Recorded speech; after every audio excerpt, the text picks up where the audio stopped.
घातांक करणी, घातांक करणी। तो हम घातांक करणी के कुछ नियम लिखते हैं। नियम,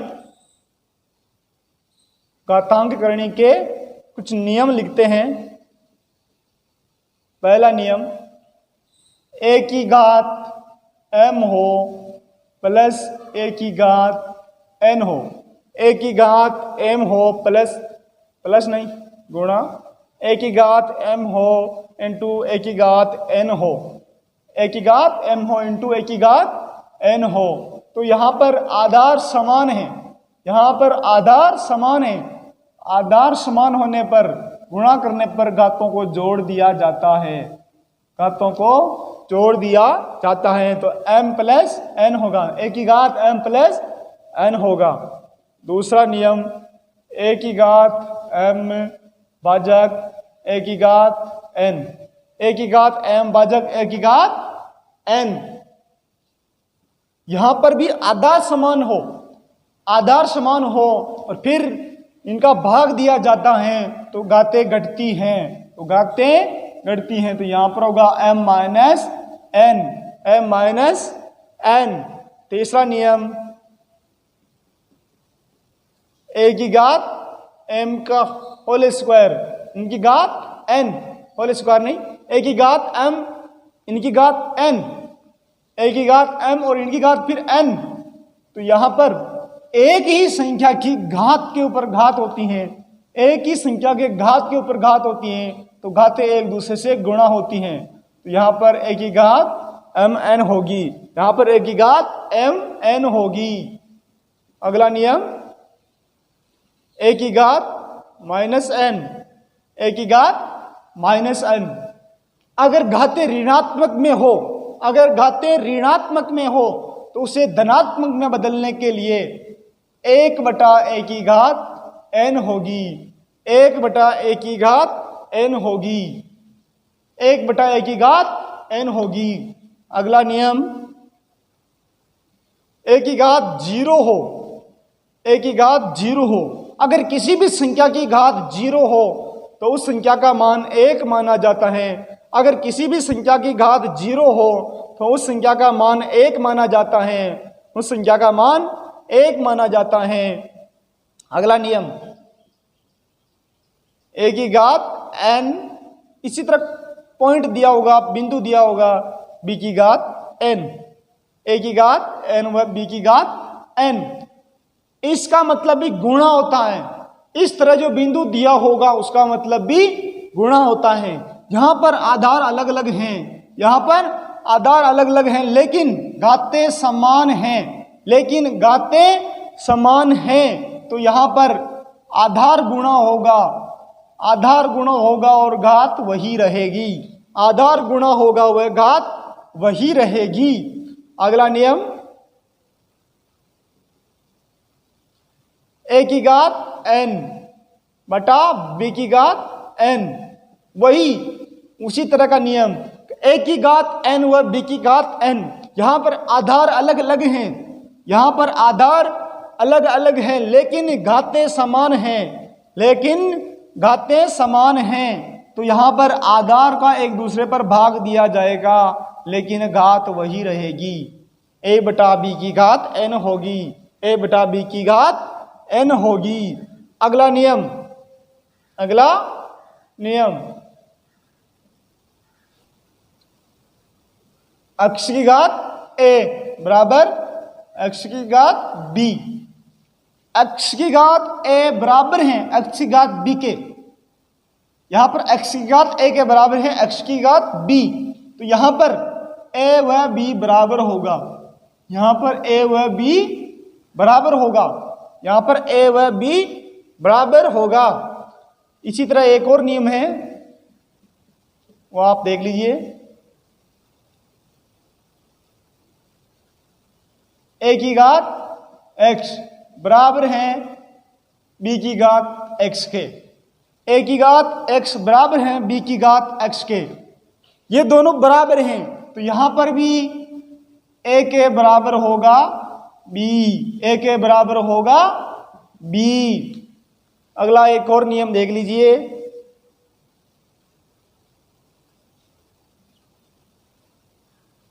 कोई संख्या अंडरवुड में दे रखी हो, कोई संख्या अंडरवुड में दे रखी हो और उसके बाहर कोई संख्या लिख रखी हो, उसके बाहर कोई संख्या लिख रखी हो, तो उस संख्या की घात उसे लगा देंगे, लेकिन उसको बटा में लिखना होगा, 1/n लिखना होगा।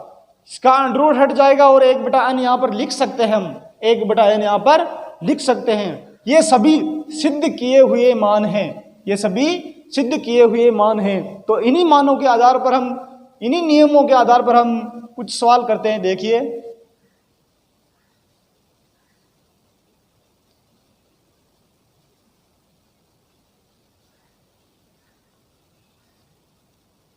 पहली टाइप देखते हैं हम।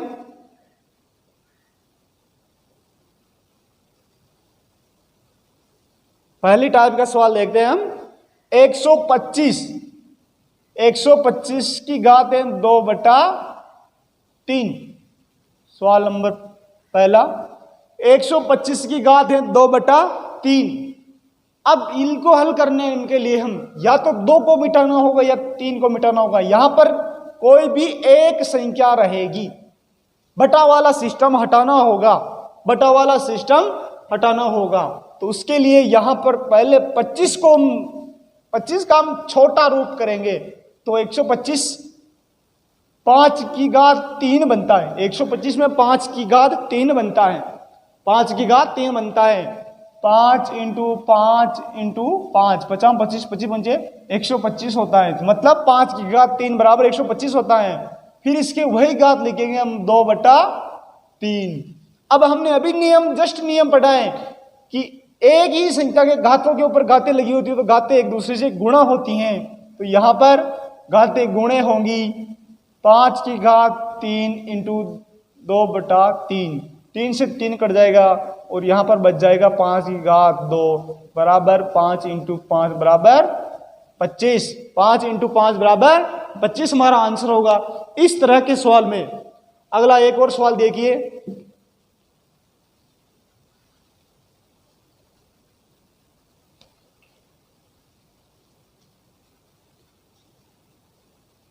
सोलह बटा 81 की घात 3/4।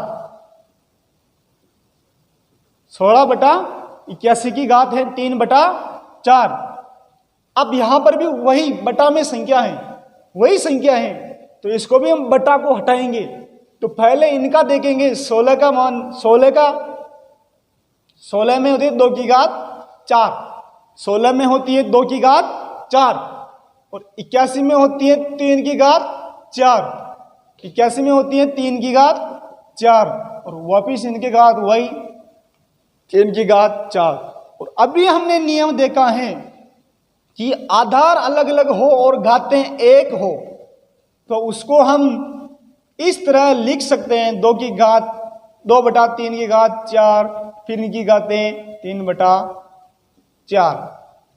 अब घात के ऊपर घातें हैं तो घातें एक दूसरे से गुणा होती हैं। तो 2/3 4, इसकी घात 4 × 3/4, 4 से 4 कट गया और ये घात रह गई 2/3 की घात 3। मतलब इसको 3 बार लिखेंगे। 2 दूनी 4, 4 दूनी 8, 3 तिया 9, 9 तिया 27, 8/27 ये हमारा आंसर होगा, 8/27।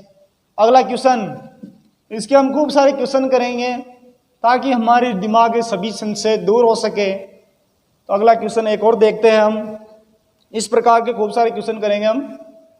32/243, 32/243 इनकी घात 2/5 है, इनकी घात 2/5 है। तो यहां पर भी वही का मान 32 का मान 2 की घात 5 में छिपा हुआ है और 243 का छोटा रूप 3 की घात 5 होगा, 3 की घात 5 होगा। तो इनकी घात 2/5। फिर यहां पर 2/3 की घात, दोनों घातें समान है तो इनको एक साथ लिख सकते हैं।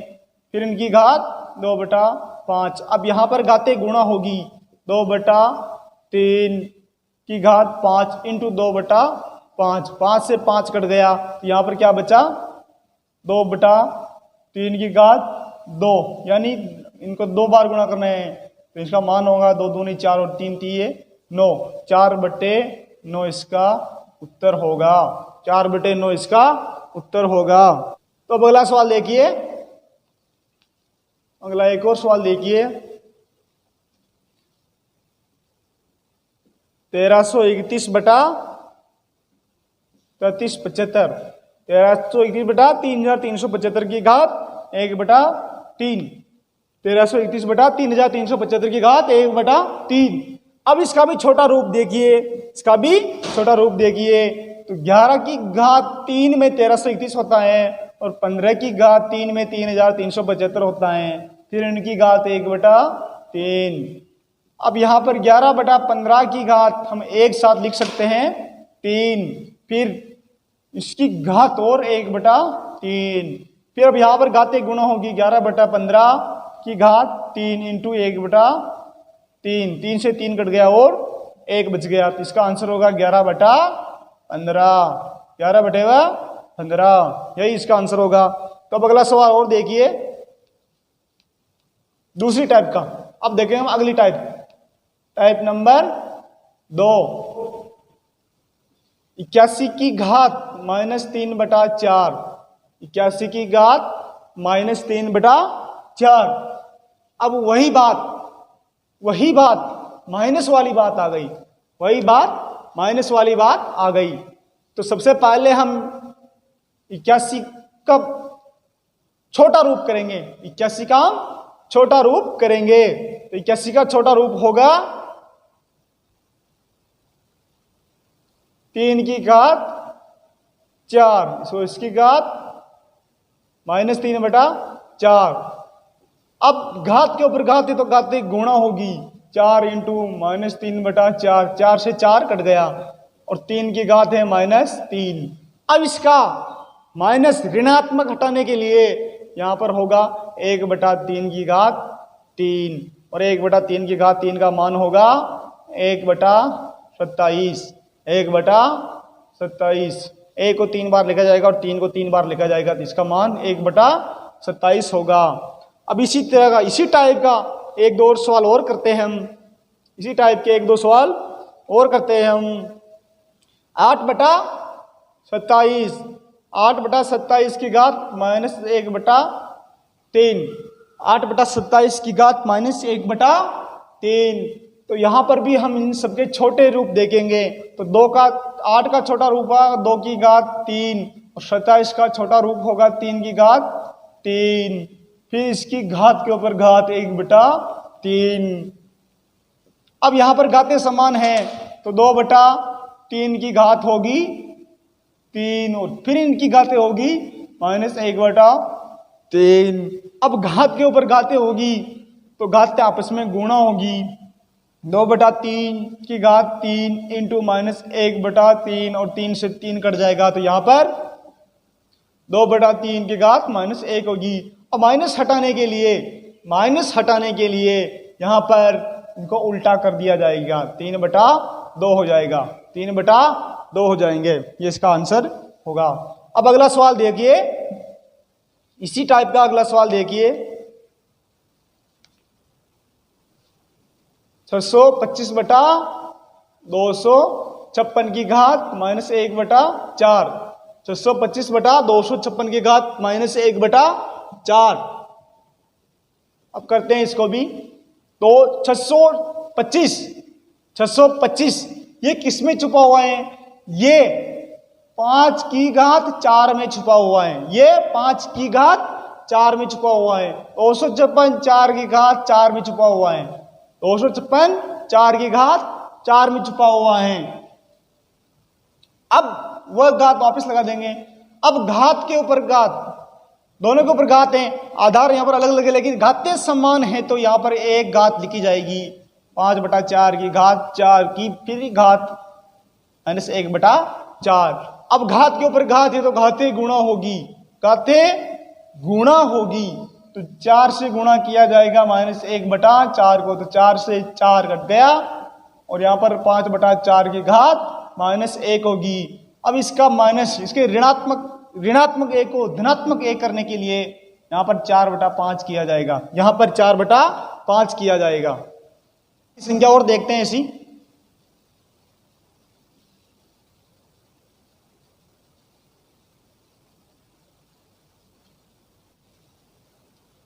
.04 की घात होगी 0.50, 0.04 की घात होगी 0.50। अब इसको करते हैं हम, देखिए यहां पर दशमलव है तो सबसे पहले हम दशमलव को उठाएंगे। इसका दशमलव उठाया तो यहां पर 4/100 हो गया, और इसका भी हम दशमलव उठाएंगे तो यहां पर 50/100 हो गया, और ये 50 एकम 50, 50 दूनी 100, यहां पर 4/100 की घात हो गई 1/2। अब 4 का मान 2 की घात 2 में छुपा हुआ है, 10 का मान 10 की घात 2 में छुपा हुआ है, उनकी घात 1/2। अब यहाँ पर 2/10, यहाँ पर आधार अलग अलग लेकिन घातें समान होने के कारण दोनों की एक घात लिखी जाएगी, फिर इनकी घात 1/2 होगी। अब घात के ऊपर घात होने की वजह से घातों को गुणा किया जाएगा। 2/10 की घात 2 × 1/2, 2 से 2 कट जाएगा और उत्तर आ जाएगा हमारा 2/10 बराबर 1/5। ये 2 एकम 2, 2 पंजे 10, और ये हमारा आंसर होगा। अब हम अगली टाइप और देखते हैं, अगली टाइप के कुछ सवाल और करेंगे।